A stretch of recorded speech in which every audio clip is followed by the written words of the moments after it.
The following story took place in a public school in a little town where 10-year-old Tom just moved with his family. New school, new class, new people. Tom was a quiet, skinny, pale, and awkward-looking boy. Instead of playing with the rest of the kids, he liked reading and studying. At this new school, everyone called him Nerd. Every day, Tom's classmates, mostly Frank and his gang, bullied him. They were always waiting for Tom outside school, so he never hurried home. One day, Tom stayed in the library after school when he heard someone screaming just outside the window. Frank's gang was bothering Jenny, a girl from Tom's class. She was the only person Tom liked. He left his books and rushed out. Jenny turned out to be just bait. Frank and his boys set it all up to lure Tom out. The gang surrounded him and started pushing him. Soon, Frank joined in. Jenny couldn't leave Tom in trouble and called for help, but the teenagers had already escaped. Beaten up and humiliated, Tom wandered off to his house. The next morning, Tom found a letter on his doorstep. He read it thoroughly and was shocked. In the letter, Jenny invited him to take a walk in a suburban park that weekend.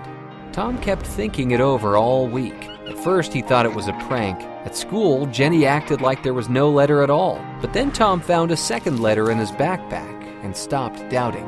The day finally came. Tom arrived at the spot. There was no one there. He waited for half an hour and was about to leave when someone suddenly called him out. Tom turned around and saw Jenny running up to him. To his surprise, she gave him a big hug. They stood for a few minutes in silence. Suddenly, Frank and his gang appeared from behind the trees. Tom and Jenny ran into the woods. The teenagers rushed after them. After a while, Tom and Jenny saw a cave ahead and decided to hide there. It was the only hiding place in the woods. Frank knew that, so he was in no hurry. Tom and Jenny were heading deeper and deeper into the cave. Frank decided to stay out and wait. Sooner or later, they'd have to go out. For an hour, Tom and Jenny heard the boys laughing loudly and shouting. In the wet and dark cave, the time seemed like an eternity. They wanted to call their parents, but there was no reception inside. After a while, the voices quieted down.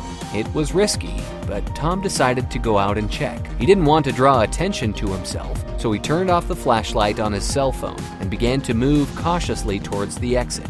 Meanwhile, Frank and his friends got bored. They wanted to teach Tom a lesson once and for all. The whole gang headed to the cave to get him. This was the first time everyone had such an adventure. The guys were talking loudly, laughing and shouting. Suddenly, something fell on Tom's head. The loud sounds caused the cave to collapse, trapping everyone: Tom, Jenny, Frank, and his gang.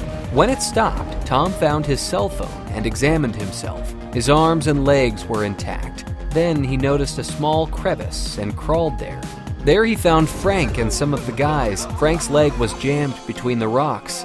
Tom wasn't physically strong, but he helped him get out. Soon, Frank was released. He had a cut on his leg, and Tom gave him first aid. Frank realized he was wrong. Tom was a good guy. Frank shook his hand and apologized. Some of Frank's mates did the same. A couple of hours later, they found the rest of the gang. Tom and Frank helped everyone get out from the rubble, but Jenny was nowhere to be found. Tom was worried sick, but tried to hide his anxiety. Everybody kept looking for the girl. An hour later, Jenny was found. She was recording a goodbye video on her phone. Luckily, the guys heard her voice. When Jenny saw Tom, she cried from happiness. He hugged her and comforted her. The teenagers wandered through the cave for 24 hours until they found an underground spring. Tom walked along the stream and saw a crack in the rock.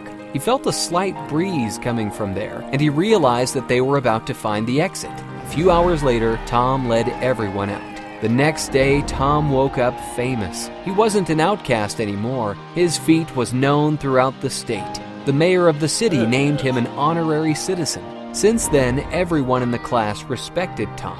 No one else dared to tease him, and the two never parted again.